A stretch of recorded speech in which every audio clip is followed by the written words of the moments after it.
Hello, kumusta po? Yan, dito na naman tayo, no?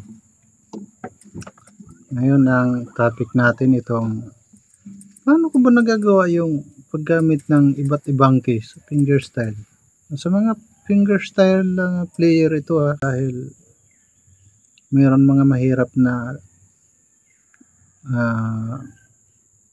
tawag dito. Mayroon lumalayo. Minsan umaabot na rito kung susundin mo yung tamang tono niya. And mayroon naman na key na hindi mo na kailangan lumayo. Mayroon naman dito lang, basic, natutugma doon sa tamang tono niya. Medyo mahirap yan, ano? Kasi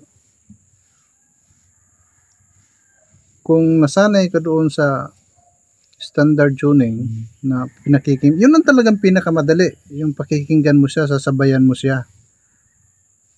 Yun talagang pinakamadali, pinakamabilis.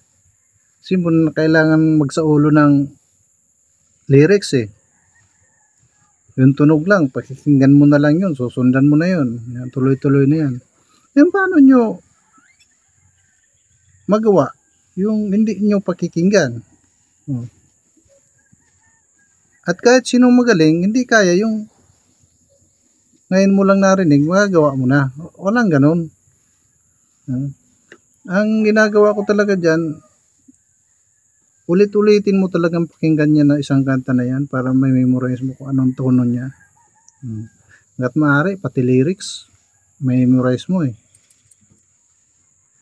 Para perfect po. Kasi kung hindi mo makuha yung lyrics niyan, hindi mo tutugtog ng fingerstyle yan.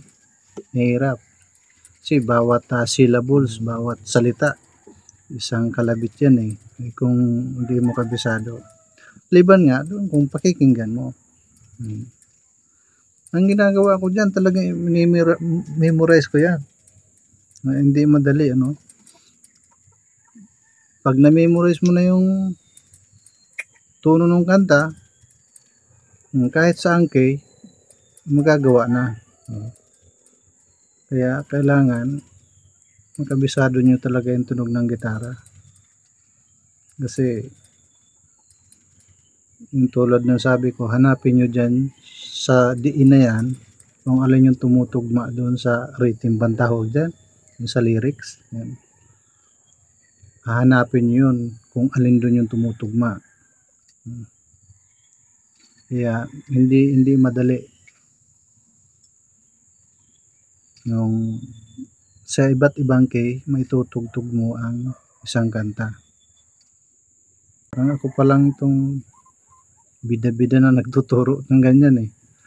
Wala pa ako nakikita na, pero kadalasan kasi mga fingerstyle player, pinakamabilis kasing ano yan, pakikinggan. Yan talagang pinakamabilis na paraan. Tutugtog mo kaagad. Yung ginagawa ko kasi, kaya kung titingnan nyo, mga old song ang natutugtog ko ngayon kasi matagal nang napapakinggan ko yun. Pero yung sabihin, yung mga sikat ngayon na bago, kailangan ko pa rin pakinggan yan ulit-ulitin para hindi ko na kailangan gumamit ng play along siya. Pero yung mga mabilisang upload kasi, yun ang ginagawa para karami ng upload. Sa akin kasi hindi ganoon eh. Kailangan ko muna i-memorize yung hanggat maaari. Minsan nga hindi ko pa rin memorize talaga yung lyrics niya. Naglalagay ako rito sa tapat ng lyrics yun ang tinitingnan ko, parang sinasabayan ko siya ng kanta para tumugma. Yun ang ginagawa ko dyan. Hindi talaga madali yan kasi hanggat di nyo talaga na-memorize yung tunog ng chord bawat kwerdas, hindi nyo makukuha yan.